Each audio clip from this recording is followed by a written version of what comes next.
তাঁতের দুরবস্থা কাটিয়ে সোশ্যাল মিডিয়ায় ভর করে মাত্র কয়েক বছরে সৌম্যদীপ হয়ে উঠেছে পেশাদার শিল্পী। শুনুন বিস্তারিত প্রতিবেদন। তাঁতির ঘরের ছেলে হয়ে গড়ে তুলছেন একের পর এক প্রতিমা।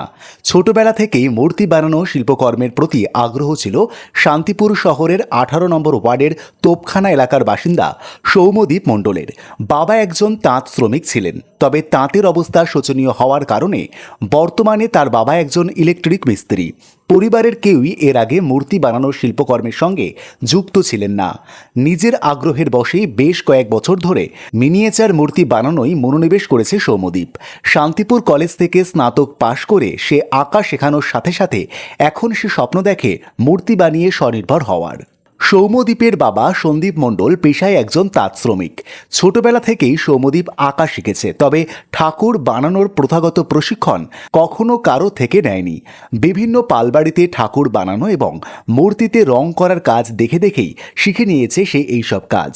এরপর কখনো রাধাকৃষ্ণ কিংবা কালী প্রতিমা, গোপালের মূর্তি, বেশ কিছু সরস্বতী মূর্তি তৈরি করে ফেলে সে।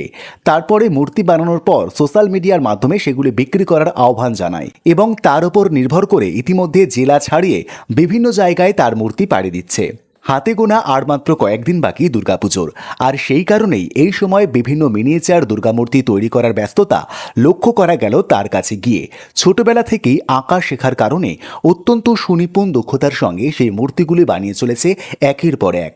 বাবা মায়ের একমাত্র সন্তান হওয়ার কারণে সে দিনরাত এখন পরিশ্রম করে চলেছে মূর্তি বানিয়ে সংসারে আর্থিক যোগান দেওয়ার। তবে সে আত্মবিশ্বাসী। রাস্তার পাশে একটি দোকান অথবা কারখানা হলে সে আরও বেশি অর্ডার পাবে। বর্তমানে বসত বাড়ির মধ্যেই কোনো রকমে ছাদের এক টুকরো জায়গায় কাজ করতে হচ্ছে অনেক কষ্ট করে। বর্তমানে মিনিয়েচার মূর্তির চাহিদা ক্রমশ বেড়ে চলেছে। বিভিন্ন ফ্ল্যাট কিংবা আবাসনে ছোট আড়ম্বর করে ছোট মূর্তি পুজো করে থাকেন অনেকেই। আবার বড় বড় দুর্গা উদ্যোক্তারা থিমের ঠাকুরের নিচে সাবেকি আনার ছোট মূর্তি প্রতিষ্ঠা করে তার পুজো করেন। এছাড়াও ঘর সাজাতে অনেকেই এই মিনিয়েচার মূর্তি বাড়িতে নিয়ে যান, আর সেই কারণেই ক্রমশ বেড়ে চলেছে এই মিনিয়েচার মূর্তির চাহিদা। সৌম্যদীপ জানায়, এবছর তার একটি মূর্তি পাড়ি দেবে কলকাতায়। মূর্তিটি তৈরি করতে তার সময় লেগেছে 3 থেকে 4 সপ্তাহ। সোশ্যাল মিডিয়ার মাধ্যমে এই মূর্তির বরাত পায় সে। কিছু পারিশ্রমিক ঠাকুর বানানোর আগে দিয়ে দিতে হয় এবং বাকিটা ঠাকুর পাঠানোর পরে মিটিয়ে দেন। সোশ্যাল মিডিয়ার একাধিক কুপ্রভাব এর আগে তুলে ধরা হয়েছে বিভিন্ন খবরে, তবে সোশ্যাল মিডিয়াকেই উপযুক্তভাবে কাজে লাগিয়ে নিজের শখকে উপার্জনে রূপান্তরিত করার এক অন্যতম উদাহরণ শান্তিপুরের সৌম্যদীপ। আমার মতন করে গঠন করেছি। যা পারিশ্রমিক সেটা কি মানে নিয়ে যাওয়ার সময় দেন? হ্যাঁ, কিছু পারিশ্রমিক আগেই দিয়ে দেন, যেটা অ্যাডভান্স, আর কিছু পারিশ্রমিক পুরো বাকিটা সেটা নিয়ে যাওয়ার সময় পুরো। তোমাদের এমনি পরিবার তো কুম্ভকার সম্প্রদায়ভুক্ত নয়? না। কি নাম তোমার? সৌম্যদীপ মণ্ডল। আচ্ছা, বাবা কি করেন? বাবা আগে তাঁতের ব্যবসায় যুক্ত ছিল, এখন ইলেকট্রিকের লাইনে। কেন, মানে তাদের পরিস্থিতি খারাপ হওয়ার জন্য? আর ভাই বোন? ভাই বোন আমি বলতে আমি একাই। পড়াশোনা গ্র্যাজুয়েশন কমপ্লিট করেছি। তখন এই ধরনের আর্টের কিছু করোনি?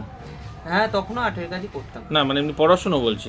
না, আর্টের লাইনে আমি সেরকমভাবে কোনো পড়াশোনা এখন অবধি করিনি। কি কারণে সেটা? সেটা আর্থিক একটা পরিস্থিতির কারণে, যেটা অনেক অ্যামাউন্ট খরচা হয়, সেটা আমি দিয়ে উঠতে